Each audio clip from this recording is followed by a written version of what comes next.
नमस्कार और स्वागत है आप सभी का। आज हम एक बहुत ही महत्वपूर्ण और विचारणीय विषय पर चर्चा करेंगे। राम राज्य कैसा था और क्या आज के समय में इसकी संभावना है? यह प्रश्न केवल ऐतिहासिक और धार्मिक नहीं, बल्कि सामाजिक और राजनीतिक दृष्टिकोण से भी अत्यंत प्रासंगिक है।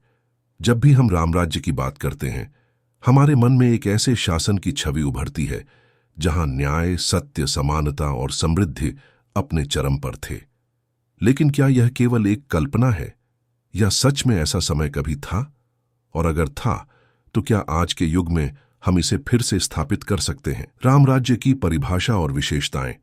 राम राज्य का अर्थ सिर्फ भगवान राम के शासन से नहीं है, बल्कि यह एक आदर्श राज्य की संकल्पना है।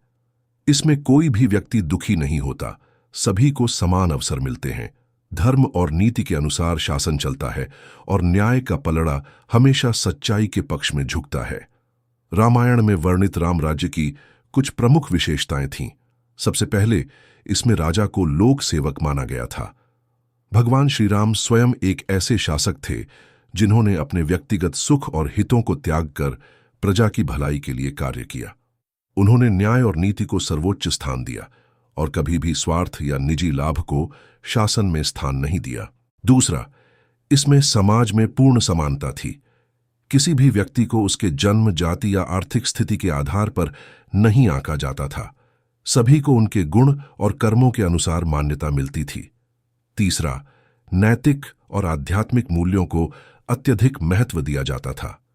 धर्म का अर्थ केवल पूजा पाठ नहीं था, बल्कि सत्य, अहिंसा, दया, सेवा और कर्तव्यपरायणता को अपनाना ही वास्तविक धर्म माना जाता था। चौथा, न्याय व्यवस्था अत्यंत प्रभावी थी। श्री राम स्वयं प्रजा की समस्याओं को सुनते थे और हर फैसले में निष्पक्षता बरतते थे। पांचवां, अर्थव्यवस्था और व्यापार संतुलित था। किसी के पास जरूरत से ज्यादा संपत्ति नहीं होती थी और न ही कोई निर्धनता से ग्रस्त रहता था। किसानों, व्यापारियों और श्रमिकों को समान अधिकार और अवसर प्राप्त थे। आज के समय में राम राज्य की संभावना। अब सवाल उठता है कि क्या आज के आधुनिक युग में राम राज्य की परिकल्पना संभव है? आज की दुनिया में आर्थिक असमानता, भ्रष्टाचार, अन्याय और नैतिक पतन जैसी समस्याएं व्याप्त हैं। लेकिन इसका मतलब यह नहीं कि हम राम राज्य की दिशा में आगे नहीं बढ़ सकते।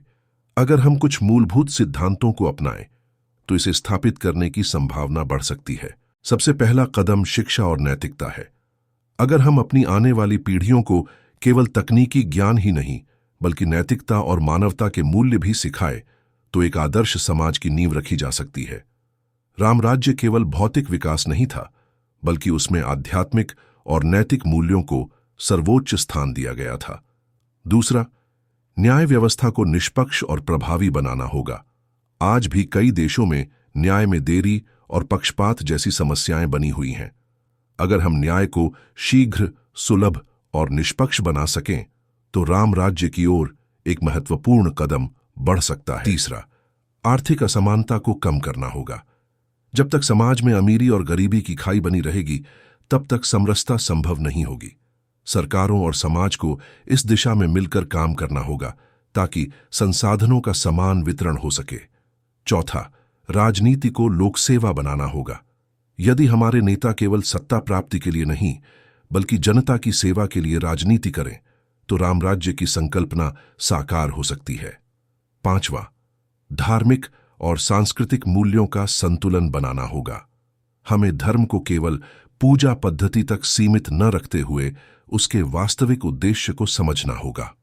वह उद्देश्य जो हमें सत्य, करुणा और कर्तव्य परायणता की ओर ले जाए। राम राज्य केवल एक ऐतिहासिक घटना नहीं, बल्कि एक विचारधारा है। यह केवल राम के शासन की बात नहीं करता, बल्कि एक ऐसे समाज की संकल्पना करता है जहां हर व्यक्ति खुशहाल हो, न्याय और नीति का पालन हो और सभी को समान अवसर मिले। क्या हम राम राज्य को फिर से स्थापित कर सकते हैं?